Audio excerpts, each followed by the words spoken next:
All right, guys, just wanted to bring you the budget build I did for my son.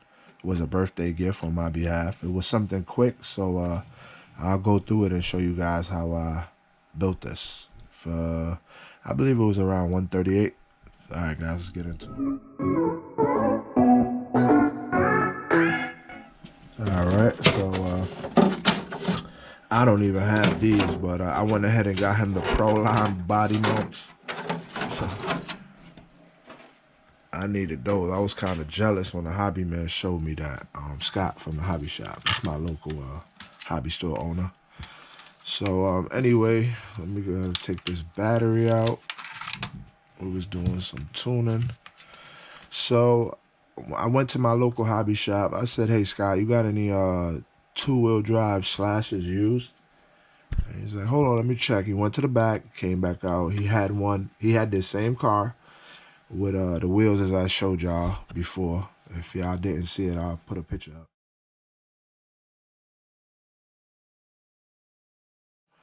And so when he brung it out, it had a system in it already.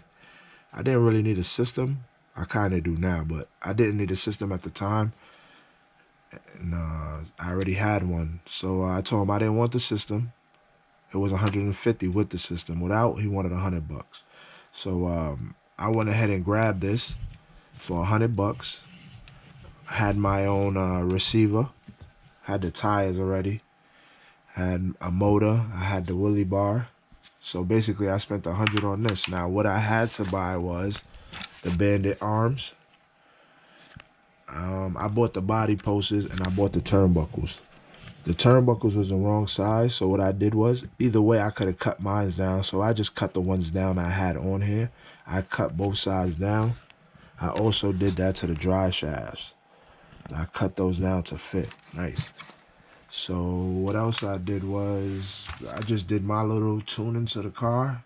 Basically nothing. So with the bandit arms, the Pro Line body mounts, and the turnbuckles, I probably spent, I would say, the 30 to 40 bucks, plus the 100 for the chassis.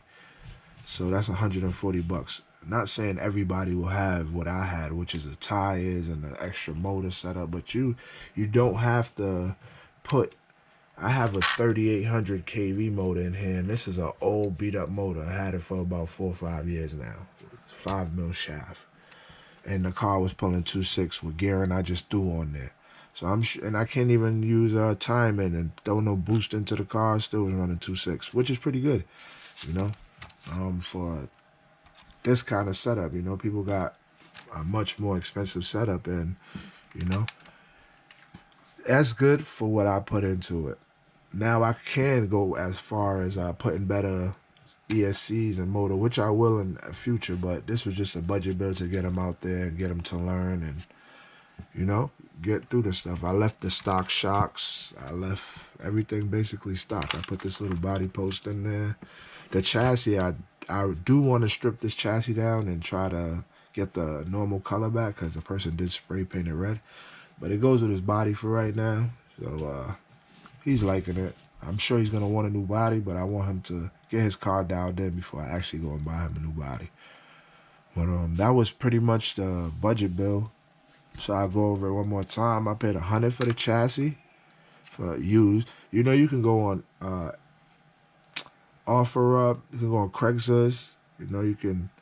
There's ways of you getting this car without spending all that $500-$600 that people sell to use. You know, get a chassis as cheap as you can, and you buy what you need. I mean, if you get a Bandit, it'd be better because then all you need is an LCG chassis, and you'll have all the components. You could probably even use the stock electronics that come in it, which is a VXL system. You know,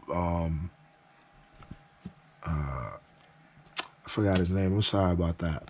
Let me actually get his name. 1 second, guys. All right, sorry about that, guys. But yeah, his name is Kevin. He made it to the top 3 in the finals for the top 10 list, and he had a stock Millennium system. He was running a 2.8, 2.9, but consistent. A lot of people fast, but not consistent. You want to be consistent. So that's what this build is about. I'm trying to make him consistent now, and then I'll keep throwing power to it. But as for right now, he's liking the build, and that's what all it was about, being fun. So hope you guys enjoyed the video. I also just got him some other tires. I don't even, oh, they're right here. I got these from Kevin. They don't have the hubs, but I use these on my car too. So once I get the chrome for this, I'll probably throw these on the front. We'll see. I just want him to roll better instead of using those. I think he'll get more rolling with those. But I did take this out for a testing tune. Something happened either with the motor or the ESC. I believe it's the motor. The motor was kind of old, but as y'all know, I could send this back to Castle. Then I'll probably pay like $52 for a brand new motor. And I'll probably get a censored one this time. We'll see. I'm going to upgrade him, but for right now, he's definitely doing good. He's going in the right direction. He's working on his own car, as y'all seen in the last video I posted. Sorry for all the bad ones, guys. Just hope y'all get out there. I don't want everybody to think you got to buy a brand new car. Then again, there's some that want that, but you don't have to. You know, if you're a budget builder, you can make a budget bill, you know? Not saying you would have all the parts I had once again, but, you know, make do with what you got. That's what it's all about, man. All right, guys. Stay tuned for more and have some RC fun, y'all.